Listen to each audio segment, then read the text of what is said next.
What is up, you guys? Welcome back to Me TV Reviews. I am your host, Mel, and today, y'all, is Friday, y'all. So excited, but today we're going to be going over Wednesday. This is season 2, episode 4, titled, If These Woes Could Talk. I hope you guys are having a wonderful start to your weekend.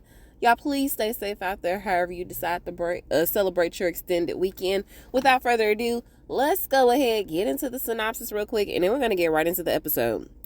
So the synopsis for this one is, it's an Addams family investigation as Fester and Thing commit themselves to Wednesday's case. Trying to conceal one secret, Bianca stumbles on another. I'm sure that this probably has something to do with her mama or Principal Dort, but let's go ahead and get into it. Usually per weekday rules and regulations, this is going to be scene for scene. All right. So if I forget the minor things, please charge to my head and not my heart. All right. So this episode actually starts off with the return of Professor Thornhill, Christina Ricci. Y'all, she is looking good. Okay. So she has come to talk to Dr. Fairburn because Dr. Fairburn is needing her to tap into Tyler for her. Okay. She has transferred her there only because she needs her help to talk to Tyler. Now, once she's done with that, she had the intentions on transferring her back. However, Professor Thornhill, she has her own terms and conditions that she wants to work out. And so she says, look, if I help you unlock Tyler, I'm going to need to be transferred here permanently. And I'm going to need for you to treat me like a patient and not a prisoner. All right?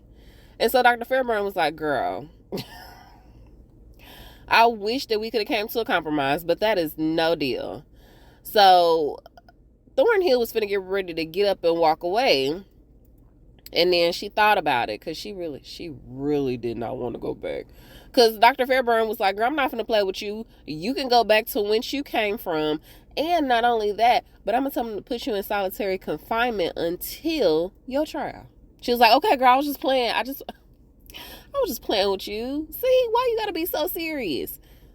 I'm going to help you. So she ends up going down there to talk to Tyler, and she wants the cuffs to be off because she wants to have some sort of contact with him. Now, he's still chained, all right, but he's been waiting on this moment his whole life.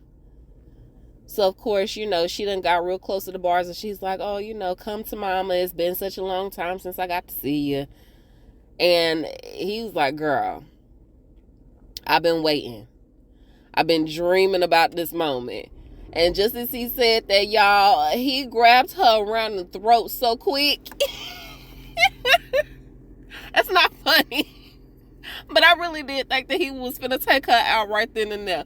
Instead, he grabbed her by the throat, y'all, and choked her out real quick. And she was like, I know, and I'm so sorry that I made you so upset. I know you're mad at me, but I promise you, I'm going to try to do everything under my power to get you out of here. And with that, he ends up dropping her. He threw her against the wall, y'all. So, she's super excited to see Tyler. I don't think this is going to end well for her, but who knows? She may just be the key to getting Tyler out of this place. For real, for real. And that's going to be real scary. Y'all think he going to end up running into the zombie? I feel like a Slurpee zombie friend is a hide, y'all. That's what he looked like. Am I tripping?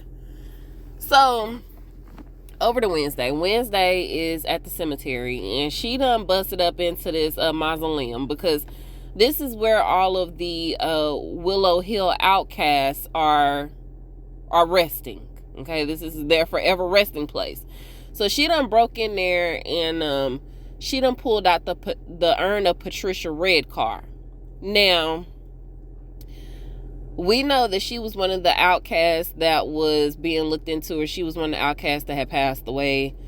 And so then, just as she's pulling out the urn, y'all, grandmama comes in, and she look good, y'all. I was like, listen, that whole line over there, they look good, even though they dark and creepy. They look good. So grandmama has come in, and Wednesday is super excited to see her. Grandmama tell her, girl, it's the flick of the wrist. Okay, it's all in the wrist. The flick of the wrist, the flick of the wrist.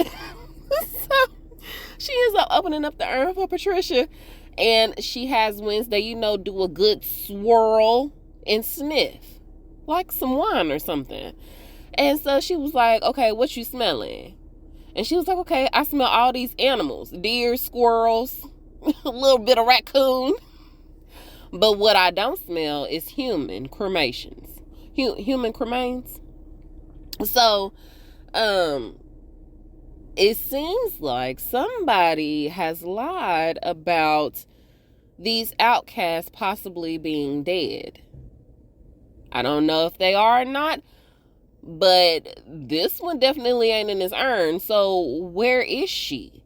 So just as she's giving a good sniff and whiff of the ashes that are in there, y'all, the crow, the one-eyed crow done came in and took her evidence for Patricia Red Card, the obit, and she goes chasing it throughout the cemetery, but it ends up getting away along with the avian that is actually controlling it. Still a hooded figure. Now, they said that this was supposed to be Lurch. Maybe. But Lurch ain't that big. He ain't that small. Lurch is bigger than this. To be getting up on this moped, this motorcycle, and driving away. Okay? So, I don't think it's Lurch. But whoever it is, I don't know, y'all. Oh, I think it might be Principal Dort. We'll see. So, anywho, she ends up coming back to Grandma and was like, hey, girl, so I need you to do me a good solid. What I need you to do is go ahead and buy this whole cemetery. I know you got the money. I know you can do it. You got the funding. And she was like, no, why would I do that? Because if you do that, then that's going to cause Mama to go back into her childhood insecurities. They're going to bubble up to the surface. And she was like, girl, you know the way to my heart. Okay? You know just how to stir my soul. So I think Grandmama's going to do this for Wednesday. Y'all, that crazy. So Wednesday ends up going back to the room. And when she's on her way there, I noticed that there's a scrunchie on the door. Now, usually if you see a sock, a scrunchie, or anything, a sign, a do not disturb on there, that's usually what that's code for. Don't come in this room because I'm busy doing something that I ain't supposed to be doing. But Wednesday ain't had them type of social interactions to where she know that, nor would she even care. So she ended up going in there anyway, just to find Enid and Bruno finna get ready to get real hot and heavy like a pizza, okay? Like a little Caesar's pizza. So she ended up busting up the scene, and she was like, girl, I left the scrunchie on the door for you not to come in. She don't care. She did not care. And then not only that, y'all, but there was another guest aside from Wednesday in the room. Y'all, Agnes's invisible creepy ass was in there. Y'all, somebody got to take away her invisibility cloak, because this is getting ridiculous, okay? Ridiculous. So Enid was like, total invasion of privacy. How long have you been there? She was like, oh, in between the and the the smooching and the moaning and groaning, okay? It seems like little Agnes, you a watcher, you a voyeur. Okay. So anywho, she ends up telling Wednesday that she's there to do the small task for her. She done checked the mail for her. And it turns out, y'all, Wednesday's publisher, or who she was going through to try to get her book out there to the masses, yeah, they said no, because you are unwilling to make the necessary changes that we need to make to get your book out there. You are very, very hard to work with. You are very difficult to work with. So it's going to be a hard no for us. And also, you need to get some help as soon as possible. Thank you, ma'am. Have a good day. And good luck on your future endeavors. So Wednesday ends up telling Agnes, hey, girl, all the answers to this mystery are at Willow Hill. And we got somebody there that we need to talk to. And I know just how to do it. Y'all, what is Wednesday finna put Agnes up to? But I love the fact that Agnes is here. She's a little creepy, but I think she's gonna end up being very helpful and very beneficial for Wednesday. So we'll see what little Aggie got. We'll see what she got up her sleeve. So Wednesday actually ends up meeting up with Uncle Fester. She has called him into town on a short notice because she needs a favor from him. She needs him to get into Willow Hill facility. And so he was like, oh, that's fine. Say less. That's light work for me. And so just as they're having this conversation, he ends up using his electricity to zap Agnes. Y'all, he saw right through her invisibility cloak. He told her, hey, you need to walk along the floorboards, all right, and hold your breath sometimes when you're creeping up on folks, because if not, you're gonna get spotted every time, at least by him. You're gonna have to be a little bit quicker than that, a little bit stealthier. So he ends up letting it slip that Ophelia was also in Willow Hill. However, she had left, or she had gone mad, right before he had gotten there. Okay, so this was news to Wednesday, so she gonna look into that a little bit further. So he actually ends up going to Apple the inn, the seedy inn where Bianca mama is staying. Okay, and so while there, he's causing all this disturbance, just being really loud, tossing things every which way. It's causing a whole bunch of concern for the other people that are there. And so they end up asking the front desk to do something about it. So instead of her going up there to investigate, she ended up calling the police. Smart decision. So the people get there and they decide to try to clear the hall because, just in case things get a little sticky, we want to make sure that everybody else is going to be safe. So as they're clearing the hall, lo and behold, look who they find hiding out. It's supposed to be an empty room. Y'all, they done found Bianca's mama. Y'all, the whoop whoop done came to get her. So they ended up hauling her down to the police station, and they ended up arresting Uncle Fester. Y'all, he was in the bathroom. He was in the bathtub scrub-a-dub-dubbing with the duckies in his hand. Rubber duckies. Oh, Sesame Street.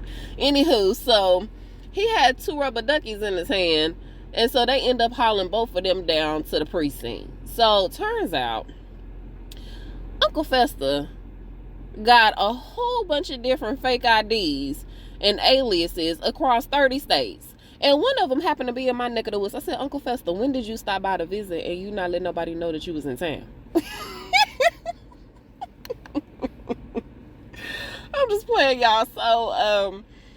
So he ended up grabbing the cactus that was on her desk and started eating on it like it was a snack. And so she was like, can you call Dr. Fairburn for me, please? This one's gonna need a psych eval pronto. So also on the other side, in the other room right next door, Bianca's mama is texting Bianca to get down there right away. Girl, it's an emergency. Help, girl. So Bianca is getting these message alerts from her mama, and she's trying to get to her as soon as she can, but unfortunately she has been thrown in detention. Now while she's there, I have no idea why, but I guess it's probably because she has not been able to reach her fundraising goal with the help of Morticia. So she's there because she's got to put these fundraiser gala invitations together, and she's there with Pugsley, Eugene, and Ajax. Now Ajax is wondering why in the hell he's there, because he's just the RA. He didn't know that they had a Slurpy Slurp back in the woods with the beehive. Okay, but it is what it is. So Dr. Waterhead is there to oversee what they got going on. And I was like, really? Y'all gonna put this man in charge? I mean, really, all they have to do is just like push his thing over and his whole jar is gonna tilt and crack. Y'all ain't right. So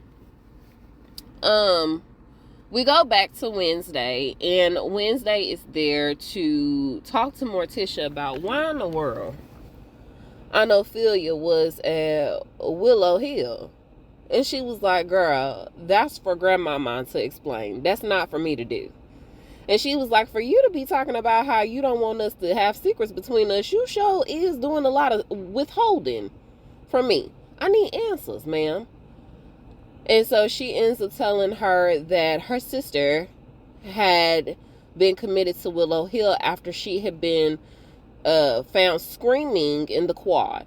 When they came up on her, she was screaming and wailing and yelling, and she had the black tears. Okay, so they got real concerned about her. They end up committing her. But then, in a different conversation with Grandmama, because she comes in and interrupts them, y'all, Grandmama done bought the cemetery for Wednesday. So she ends up telling Wednesday that this person named Augustus was the one that signed off on all the outcast death certificates, right? So, of course, Wednesday leaves to go investigate that a little bit further. And Morticia is pissed at Grandmama because she feels like Grandmama is just placating Wednesday when she needs to, be holding a strong front against Wednesday and her wants for this that could possibly get her in trouble.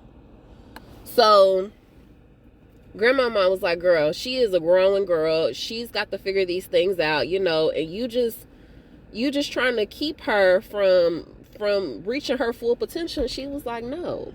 Okay.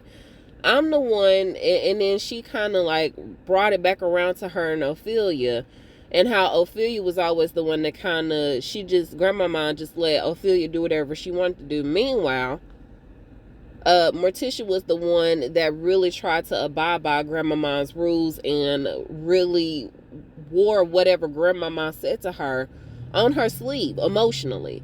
So it really tore Morticia up that Grandmama is as cold as she is. Okay? You'd rather bury your feelings than deal with anything at this point. But the fact that Ophelia is missing, she's been missing for 20 years. Do y'all think that Ophelia might be the one that might be the avian? Now, I know that she's got the psychic abilities, but can you have dual abilities? Is that a thing if you're an outcast? So, I'm sorry, y'all, if y'all hear that whistling. It's a school letting out. So anywho, do y'all think that she might have dual abilities at this point? That's a really good question. And if she's missing and she's not the avian, where is she? Is she still alive? Yeah, I don't know, y'all, but that's anyway. So that was part of the conversation between Morticia and Ophelia, because she's been missing and Grandmama has not even made any type of attempts to try to find her. And she was like, girl, and I'm not. Honey, if Ophelia wanted to come back, she would have came back by now. And clearly she don't want to be found, so I'm not gonna go seeking her. So Morticia ends up telling her, Grandmama mentions the fact that she's willing to donate the funds, because that's why I'm here, right? You did call me to see if I could contribute to your fundraising gala. I'm here. You want me to give money, and I'm willing to give said money. However, there is a catch. And the catch is, I want you to give Wednesday Goody's book back. And so Morticia was like, oh, hell no. That's going to be a no for me. My family is non-negotiable. And so she took the book out and threw it in the fire pit. She wasn't playing. She was not playing. Morticia is serious about protecting Wednesday at all costs. And you know what? Okay. Y'all, at this point, nobody is not a suspect. What if Morticia is an avian? What if she's doing this to try to thwart Wednesday's plans because she knows that this may lead her down a deeper path? She's got psychic abilities as well. Can you have... Y'all, I'm all over the place. It couldn't be Morticia. That would be quite the surprise, right? I don't think it's her. I'm playing, y'all, but I don't know. I don't think it's Lurch. But I'm not opposed to Principal Dora. I'm just trying to figure out why that would be. It's got to be tied up to whatever's happening at Willow Hill. So Bianca phone keep blowing up because her mama is like, help, girl, help. Oh my goodness. Um, which I mean, she should be okay, right? Because she helped turn evidence over to the state to try to find her husband, which they still haven't located. But either way, her phone is blowing up. Ajax is noticing. Bianca's trying to play it smooth, but Ajax was like, hey girl, so what you got going on? And she was like, oh, it's nothing, it's fine. He was like, look, now, my fangs ain't the sharpest ones in the pit, but I know something is wrong. I can just kind of see it all over your face. I'm not gonna do it to y'all because it's late now. Okay. I was about to sing the Rude Boys. So she was like, you know what, you're right. You're right. It is something wrong. My mom's in trouble, and I'm trying to get to her before something happens that's gonna forever alter her life. Okay, but they can't get up out of there because old Professor Waterhead over there, she can't use her siren song on him because his head is encapsulated in this bowl. And so he was like, okay, say less, I got you. So he ends up getting the attention of Professor Waterhead. Y'all, Ajax ended up stoning him.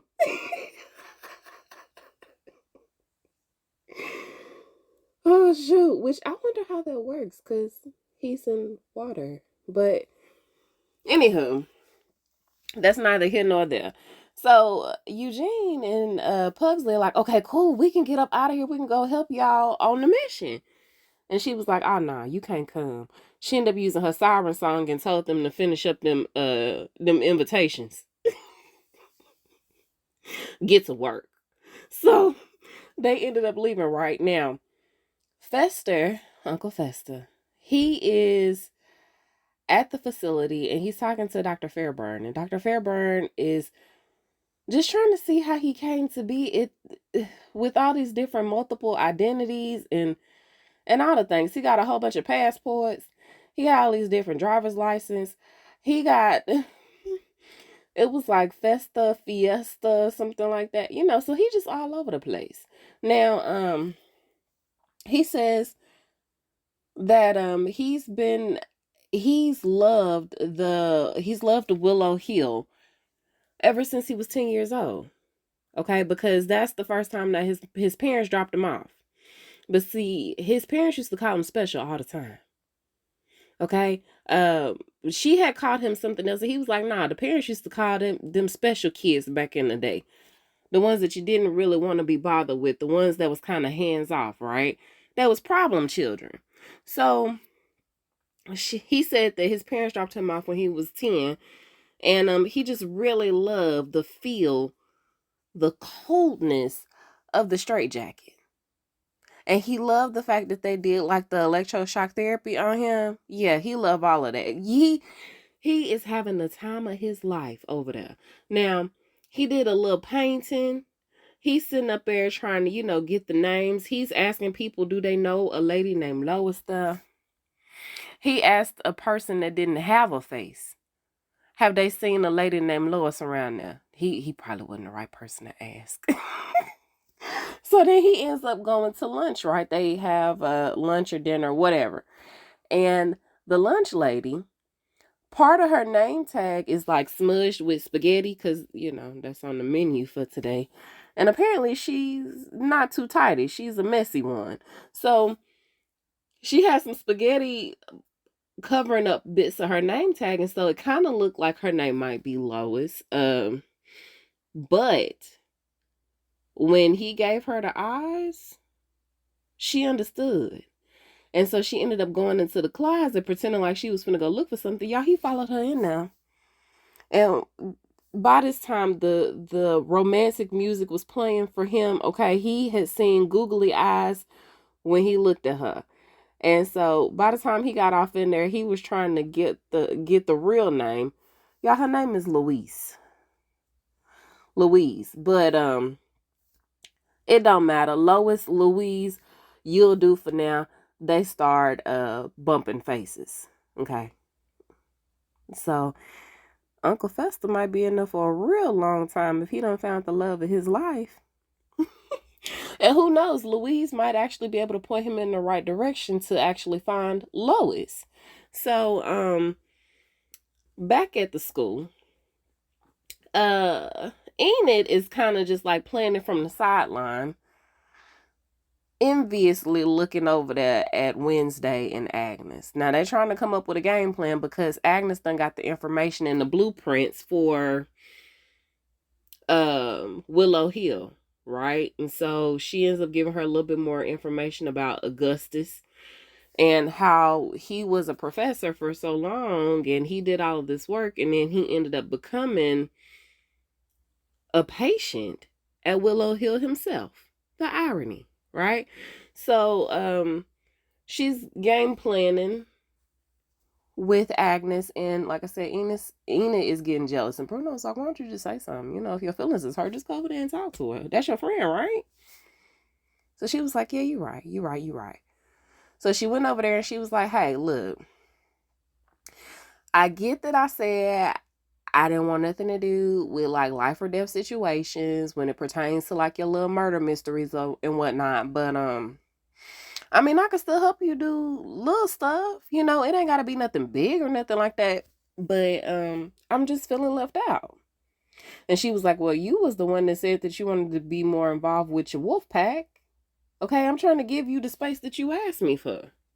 So just then, as the argument is starting to kind of like flare up a little bit, because I think Wednesday had told Thing to go try to get Uncle Fester to see if he could get in contact with Augustus or see if he was still a patient there. So just when he was finna get ready to go do his assignment that Wednesday had gave him, her and Enid are still having this discussion when all of a sudden Wednesday turns around and she notices the one-eyed crow. Okay, the crow is watching, and now all these other crows done assembled like a little gang of crows, you know. They finna get ready to go on the attack. So she peeping the scene and she like, hey, Enid, I need you to exit stage left. I'm gonna need for you to go ahead and go inside because I'm gonna need for you to do what I asked you to do. Please, now. Do it now. Enid, now. Okay, she didn't do all of that. But she said, Enid, girl, you in danger. I'm gonna need for you to go inside. And so Enid is like, no, I don't understand. She's still trying to have this conversation with Wednesday. But by this time, the crows done started swooping down. Y'all, can I tell y'all something real quick? Okay, so the way that they swooped down, it kind of put me in the mind frame of the flying monkeys on the Wiz. Y'all, I'm so excited because the Wiz is coming to my city later on this year. And when I tell you, I love that musical, y'all.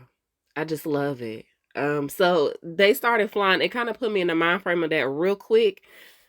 And so Wednesday had to act fast. She ended up pushing the table over and it kept Enid from getting attacked, right? And while Enid was safe, y'all, Thing was not. So y'all wanted the one-eyed crow, since they couldn't get Enid, it got Thing. It got Thing, y'all. And so just then, Morticia and Principal Door had came around the corner and was like, what the hell y'all doing? What's going on over here? And so Morticia saw that Thing had got snatched up. And Principal Dort had started like throwing these fireballs, okay, in a direction. Now, it did end up hitting the one-eyed crow, and the crow ended up dropping Thing, y'all. Now, thankfully, Thing was okay. He caught his balance, but then he lost his balance again. And he was hanging on to the ledge, y'all. He fell. And thankfully, Enid had some really good hand-eye coordination because she caught him. She caught him, y'all. Now, really, truly, had Thing hit the ground, he wouldn't have died, right? Because he's just an appendage. But it's a show, right? And we don't want to see Thing hurt in any capacity. He done already suffered enough trauma as is. So while that's happening, Wednesday turns around because she sees the person, the avian. They're in the window. They're not too far away. So she starts to chase the avian, whoever this is. Now, I guess I can say that it ain't Principal Dort because he was with Morticia, okay? But that ain't to say that he ain't in cahoots with nobody. That's all I'm going to say. I still got my good eye on him. So she starts chasing whoever this is in this dark cloak, right? And she ends up running into Dr. Fairburn, who coincidentally is there because she is actually trying to see if Miss Capri can get them to come over and do a musical number or two or three at the facility. And she was like, oh, this is just perfect timing. It's very coincidental. Wednesday don't believe in coincidences. So she was like, girl, I don't know what you got going on, but okay, girl. And so just as quickly as we saw Dr. Fairburn, she had to go because she's on a tight schedule. But we also see Miss Capri come around the corner. So Miss Capri was like, yeah, girl, we'll set it up later. We'll talk later. But Miss Capri was real out of breath. And Wednesday noticed it. And she was like, girl, it's been a long day. And I was like, just because it's a long day, where's your inhaler? Do you have asthma or something? Ain't you a wolf? I mean, don't y'all still run? Ain't that part of your thing? If you are a wolf, are you allowed to have asthma? Is it? I'm just asking for a friend. So when you say it's a long day, you winded just because it's a long day? That don't even sound right. That don't. So Wednesday is definitely feeling a way about her. And I am too. Now I'm wondering if you're not the avian. And then she was in her musical space. I don't want to say that's her office because it's too big to be the office, right? But where she was, it's birds everywhere. And it's not like, scary, dark birds or anything like that. It's pretty birds, like little baby parrots or, all of them. The little cute birds. The little tropical ones. So I was like, oh, okay. She got a thing for birds. I bet you she's involved in some capacity. I just don't know what it is just yet. But she rubs me the wrong way. She's rubbed me the wrong way since she first crept up on Wednesday while she was practicing. I don't like it, y'all. Okay. So right here, right now, I'm going to say, don't she look like she could be Professor Thornhill's sister? And then also, because I was having this conversation with my friend, I have not finished watching the episode, but I wanted to pick her brain. What if this is Ophelia, Morticia's little sister, that went missing? Or is it big sister? I don't know. Her sister. What if that's her? And then I also asked my friend, are you allowed to have two gifts? I feel like I talked to y'all about this earlier in the episode. But I'm going to ask the question again. Are you allowed to have two gifts? What else does Principal Dort do? Because we see that he controls the fire. Miss Capri, she's a wolf, right? Yeah, I don't know, y'all. Who do y'all think is the avian? So Bianca and Ajax try to hide her mama after she ends up managing to siren song Sheriff Santiago and her crony into forgetting that her mama was even there in the first place. Forget all about a girl. So as they're trying to hide her in one of the old classrooms at Nevermore, the way that they went was a back tunnel right behind Principal Dort's office. And so when they were walking through, they heard Principal Dort on the phone, and he's having some secret conversation about, everything is going according to plan.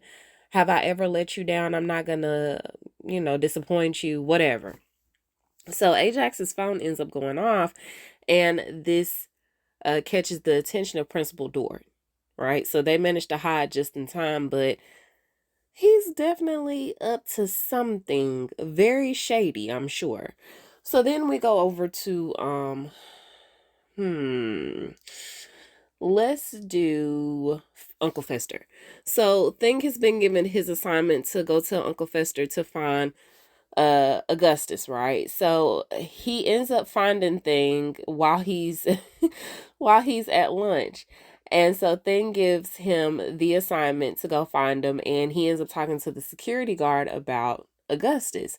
So we found out that Augustus loves birds. Okay, his favorite is this bird named Ozzy. She's got a potty mouth on her, and the security guard ends up asking him to take Augustus back to his room in 10 minutes, right? Because he needs help.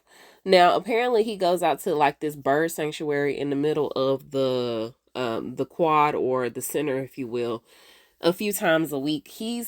Augustus really is pretty quiet. He keeps to himself. He doesn't bother anybody. He doesn't say too much. And so it may be pretty hard for him to get whatever he needs out of Augustus. However, Ozzy, yeah, all he had to do was put a little electricity to her, okay? We ain't trying to turn her into no church's chicken a piece, okay? So she ends up telling him a code when he asked Augustus, did he know a lady named Lois? And so Ozzy was like, I ain't telling nobody nothing. So, like I said, he put the electricity to her, and she gave him the code 51971. Okay. So, when he's taking Augustus back to his room, Augustus ends up pointing out where he believes Lois is, but it's behind like this maintenance security door. Okay. So, Fester is going to double back. But in the process of him doubling back, after he put Augustus in bed, y'all, he ends up getting caught. But put a pin in it for 2 seconds. So, Thornhill has been called to Dr. Fairbairn's office, and they're discussing Tyler. And she basically tells Dr. Fairbairn that Tyler was never going to kill her. Because, see, once you kill your master, then, your life is basically doomed from the giddy up after that. Okay, so he's never going to do me in. But I do have something else that I need to tell you. I could offer you some other valuable information. Did you know that Wednesday Addams' uncle was here as a patient? Fester. Fester Addams is here. So as he's getting ready to go look and see what's behind this door, y'all, he get ran up on by the security guard, who end up whacking him in the face with Dr. Fairbairn. Okay? So we'll see whatever information they get out of him. Now, Uncle Fester love all the torturous things, so they might not get too much. Now, on to Wednesday. Wednesday had watched Dr. Fairbairn take off, and Thing had gotten on the back of the car. That's how he had got to Willow Hill in the first place, right? So as they're leaving, Morticia comes up behind her, and they have a whole nother discussion about what she has Fester doing for her. And she says, if you're not going to help me, then I'm going to do everything that I can to prevent my vision from coming true about Enid. I'm not going to be responsible for her death. And Morticia keeps trying to warn her, hey, you need to stop before you make things worse. You're really going to make things worse. And I don't know if Morticia is starting to have like psychic visions about Wednesday. She probably is, and that's why she keeps trying to warn her. But I don't know if she's trying to be like hands off. And maybe she doesn't trust her psychic visions because, sometimes they go off of emotion. So I'm not sure what's going on with Morticia. But girl, if you seeing something, then say something. Say something, girl. So anywho, after her and Morticia have this conversation, Wednesday actually ends up going to go talk to Professor Waterhead. And she ends up asking him, what does he know about Augustus? Well, he ends up telling her that he was pretty popular around campus when he was teaching there. However, he wasn't too fond of him because he was a normie. I think I forgot to mention that earlier. He was like he was the first normie that became like a professor at Nevermore. Yeah, so he, like I said, was pretty popular. He wasn't fond of him because he wasn't an outcast, but whatever, tomato, right? So, he ends up telling Wednesday that Augustus's wife had passed away before he had even came to Nevermore, but he did have a daughter that he ended up building an aviary for. Is that how you pronounce it? An aviary for over there in Igo's tower. So later on, her, Agnes, and Enid end up coming up with this plan based off the blueprints that Agnes was able to get a hold to. And she ends up telling them the game plan. Agnes is going to serve as a distraction while Wednesday ends up sneaking into Willow Hill via Miss Capri. Because Miss Capri is going over there for like a music therapy session, and it's like 45 minutes. So she's got 45 minutes to try to bust Fester out, because by this point, Thing done came back and told Wednesday that Fester had, been in solitary confinement or whatever. He had been discovered. So they got him holed up in confinement. So she was like, that gives me 45 minutes to try to find Fester and see what else I can find out about Lois. So the whole time she's running down this plan, Enid is like, okay, girl, what am I finna do? And she was like, you're going to serve as the lookout. Because at first, Enid was like, girl, do you even want to be my friend anymore? Because you're not including me in nothing. And so she's like, no, you're going to be the lookout, because if I get caught, then that's going to be the end of this whole thing. So, yeah, no, you're pretty important.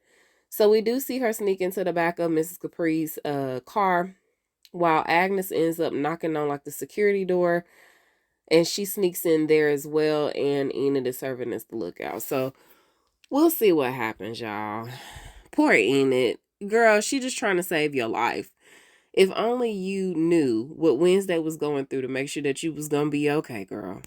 Now, these last 20 minutes or so was a hot diggity dog mess. But I can't wait till the last 4 episodes to see what happens. So, y'all, okay. Wednesday was in that lady trunk.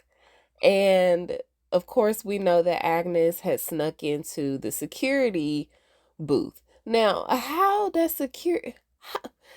She needs to be replaced. She needs to be fired. She don't never need to return, because how you halfway close the door and then the door closed by itself? You think it's the wind just blowing like it's gonna close it? What? No. So Agnes has snuck in there, and then the other security guard that's working with her comes out the bathroom. Now he done blew it up because he been messing with them vending machine burritos.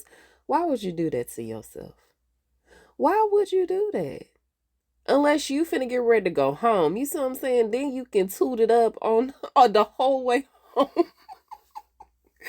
So he was like, man, don't go in there for about 35, 45 minutes, right?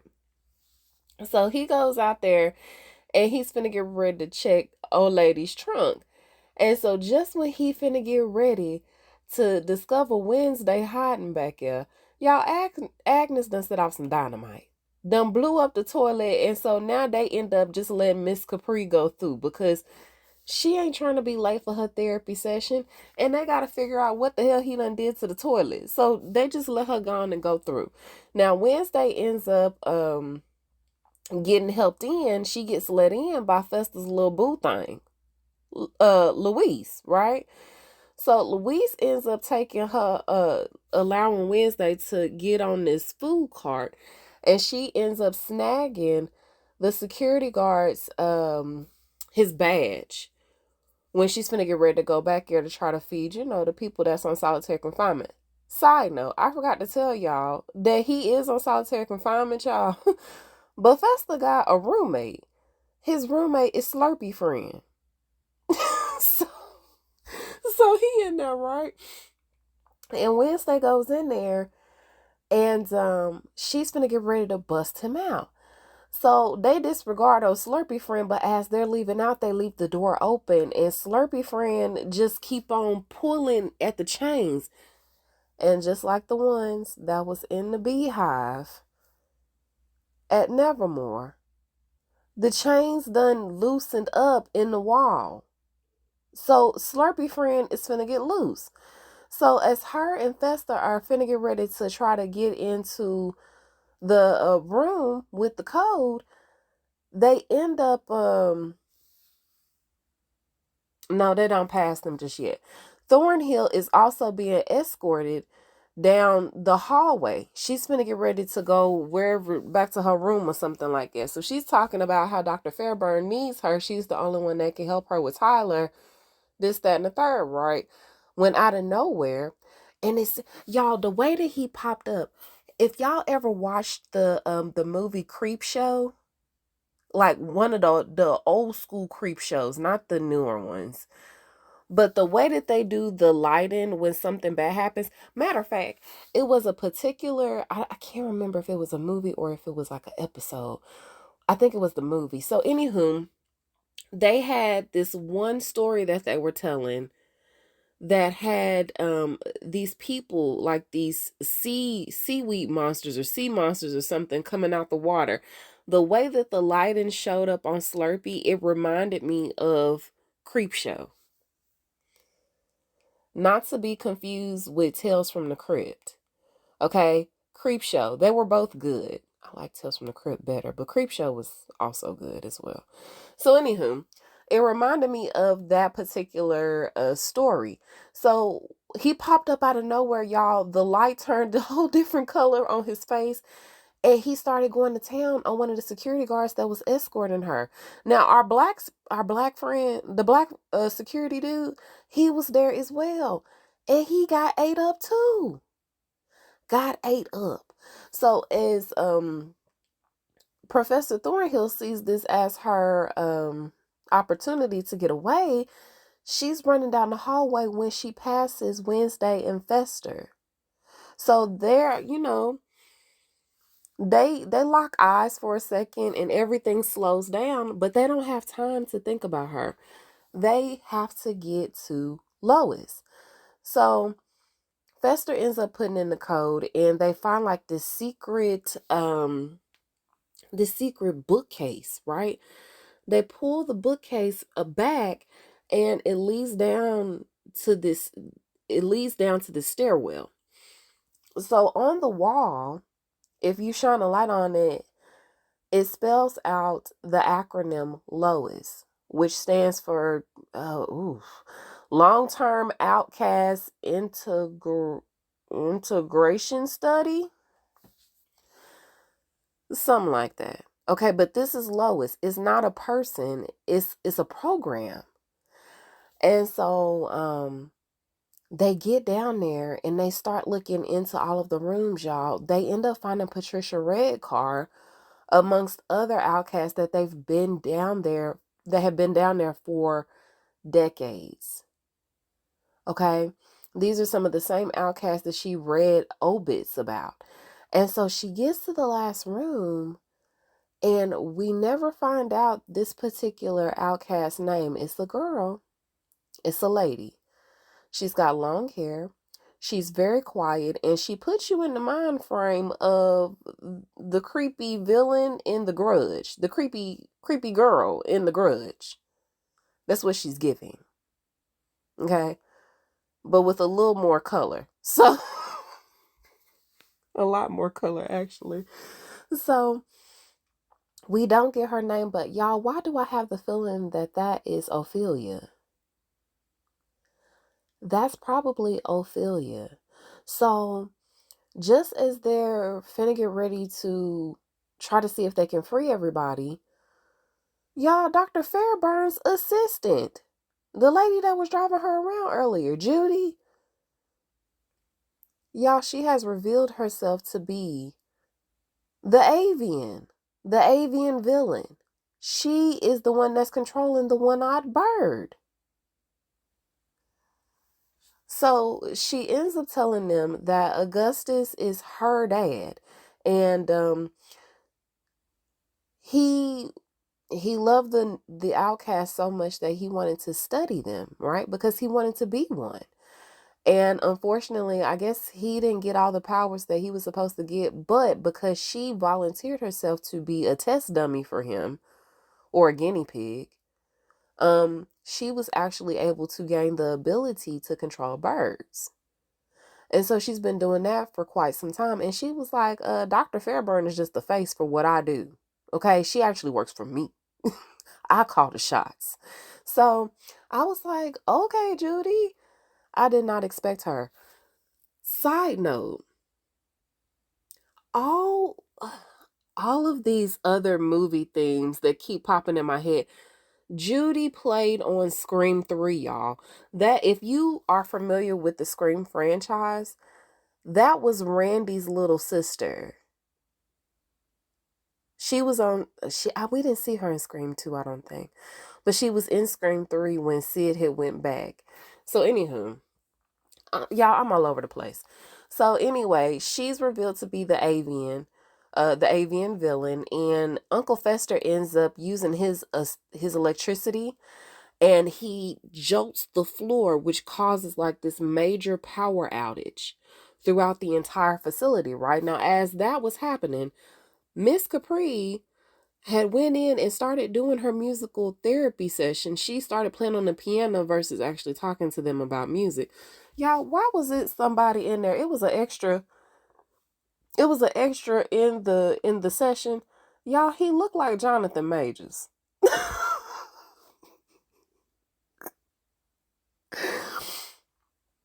I was so scatterbrained this episode. It was so many random thoughts popping into my head.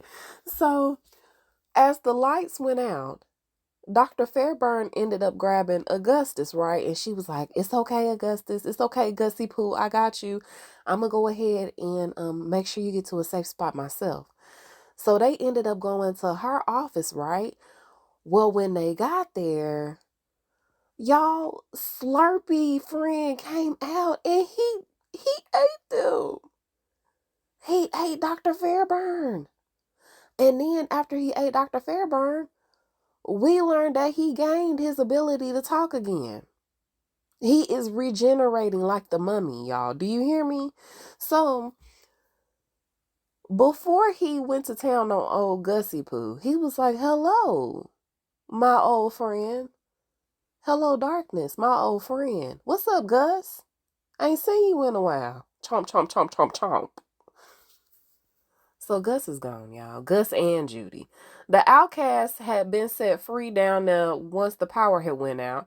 So they went to town on Judy. So we can assume that Judy is gone too.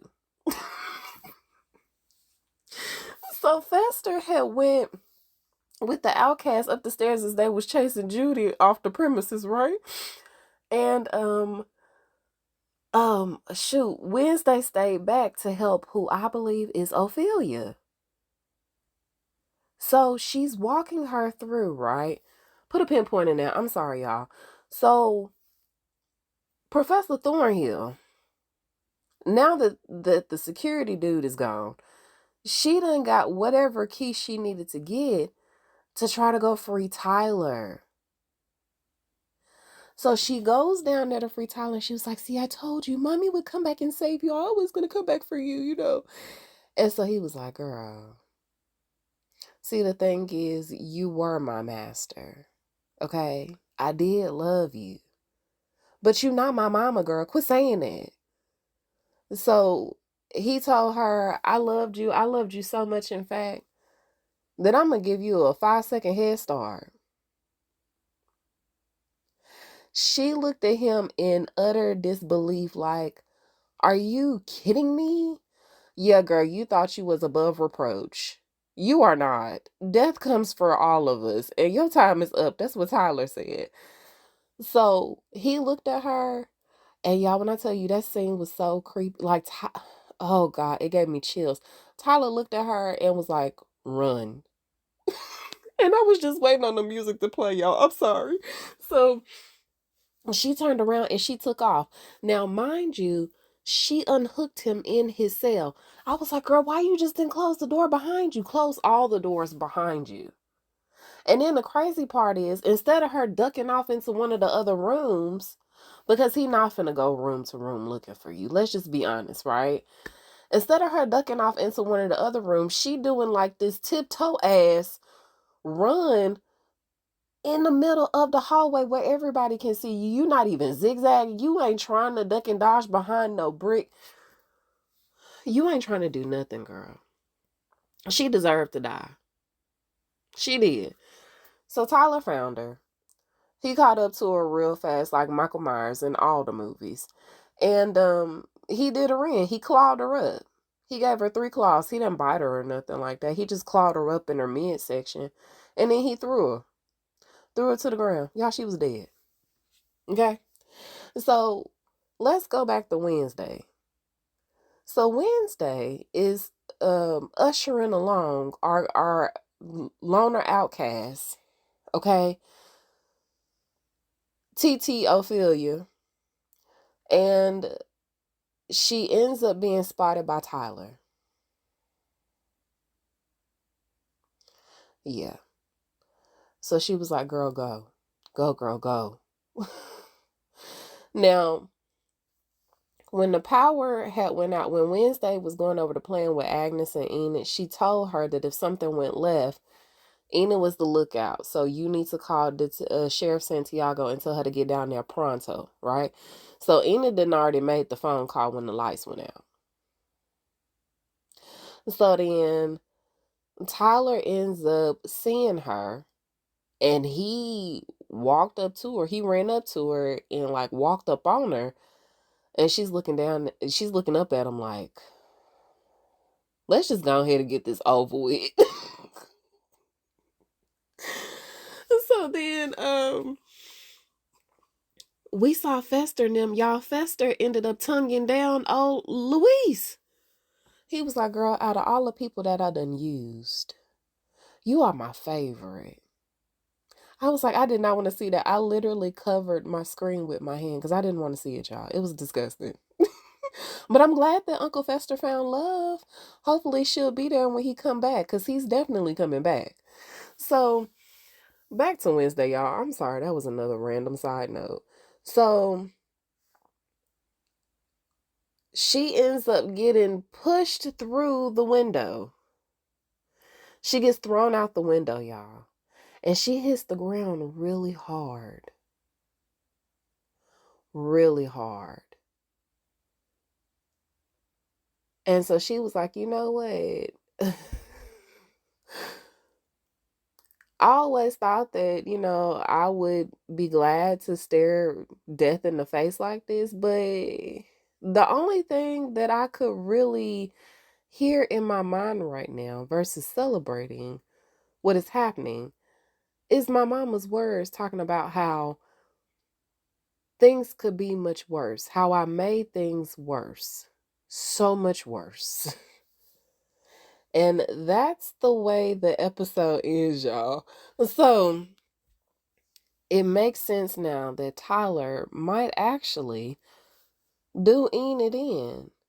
And it all went back to the birds. The birds were the key to this, right? Because Wednesday had to solve that mystery with Judy. But in the process of her solving that mystery, Uncle Fester used the electricity to free Tyler, and hopefully they can find Tyler, y'all. So Tyler ends up jumping out of the window as well after he threw Wednesday to the ground. And of course they tried shooting him, and I was like, what did y'all think them little bitty guns was gonna do? If a shot collar continuously went off for 5 minutes and it still didn't calm him down, you think them bullets is finna do something? Ain't he like bulletproof right now? Is he bulletproof? Didn't his dad try? Okay, no, I don't remember that. Anywho, yeah. Now we know that Wednesday is gonna live, right? She definitely gonna be sore tomorrow for the next couple of days, actually. But at least the police are arriving to assist her in some sort of capacity, for now. But y'all, let me know what y'all think. That was a crazy episode. I thoroughly enjoyed that episode. It was so many random thoughts happening, and it picked up like in the last. It was like on some Ocean's 11 type feel, but for like the sinisterly insane, the criminally insane. Ah, that was a really good episode, y'all. Shout out to Mark. Y'all, Mark keep hitting me up. Y'all keep sending the love. Keep sending the love. I told y'all I can see the messages on Spotify. So keep sending over your remarks. When I tell you, I really do appreciate it. Y'all have been showing me so much love as of late on all the platforms. So keep bringing it in, keep rating and reviewing if you can. We got other shows that are coming, y'all. Reasonable Doubt is coming back. High Potential is coming back. We got Rainmaker. We got Life After Lockup. We got shows, y'all. Will I be able to get to them all? Eventually. But be patient, okay? I love y'all. Y'all, please stay safe. Have a wonderful weekend. Enjoy your extended weekend. All right. And until we meet over the airwaves again, I am Mo, and I will talk to you guys soon. Bye. Oh, so you thought I was through, huh? So, I do have another burning question. What is Principal Dort doing? What is he doing, y'all? Now that we figured out who the avian villain is, what is he up to? And is Bianca's mama gonna get out of this mess? Are we gonna really figure out what happened to TT Ophelia? Is that really her, or is that some other random person? Y'all let me know what y'all thought about it, okay? This feels like some unsolved mysteries type stuff. All right, I'm out of here. I love y'all. Bye.